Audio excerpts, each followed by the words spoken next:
Have you ever stopped to think about how a simple coin ends up in your pocket?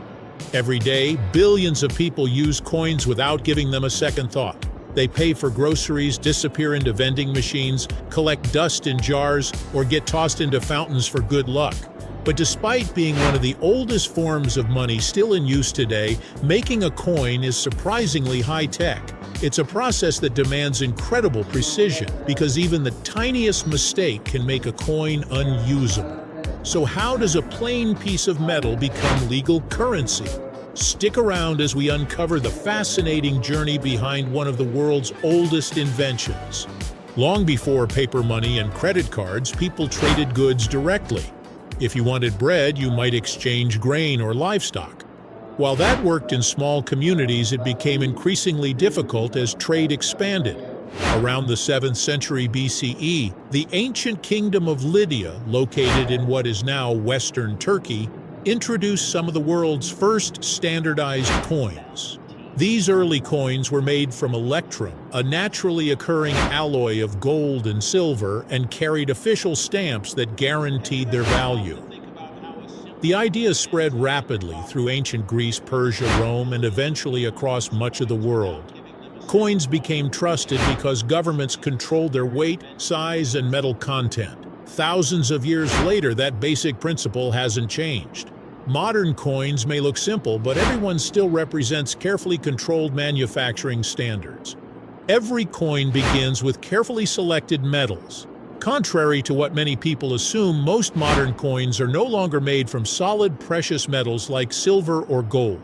Instead, countries choose metal combinations that balance durability, cost, and resistance to corrosion.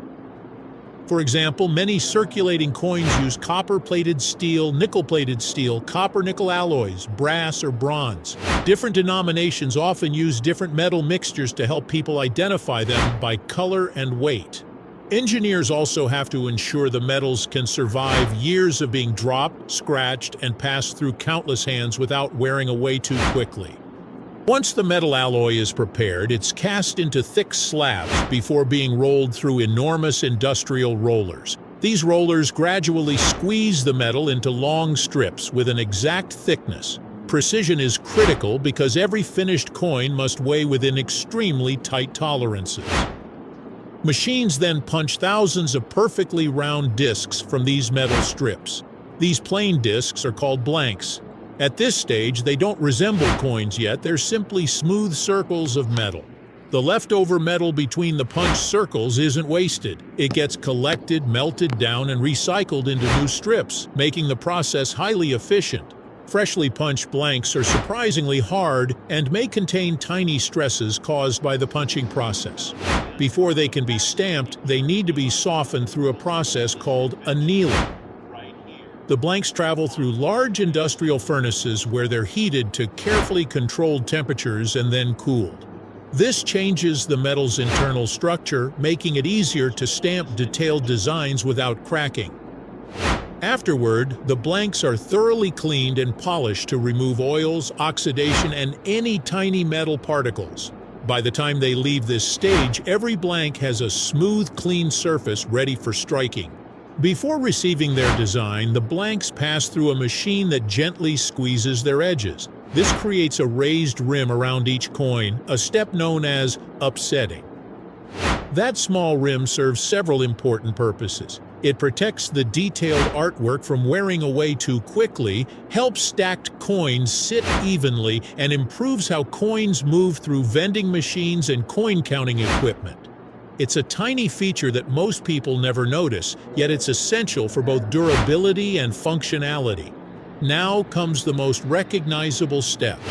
The prepared blank enters a powerful coining press where it's struck between two hardened steel dies engraved with the coin's design. Modern presses use tremendous force, often dozens or even hundreds of tons depending on the coin being produced. In just a fraction of a second, the pressure forces every tiny detail into the metal, from portraits and lettering to national symbols and intricate textures. Many coins also receive reeded or patterned edges during this stage. Those ridges aren't just decorative. Historically, they helped prevent criminals from shaving tiny amounts of precious metal from gold and silver coins, a practice known as coin clipping. Even though modern coins usually aren't made from precious metals, the ridges remain a useful security feature. The next time you hold a coin, take a closer look. What seems like an ordinary piece of metal is actually the product of centuries of history and remarkable engineering. From carefully chosen alloys and giant rolling mills to precision stamping and automated inspections, every coin is designed to survive years of everyday use while remaining instantly recognizable. It's easy to overlook something so common, but every coin tells a story, not just through the design stamped on its surface, but through the incredible manufacturing process that brought it to life. And that's another simple thing with a surprisingly fascinating history.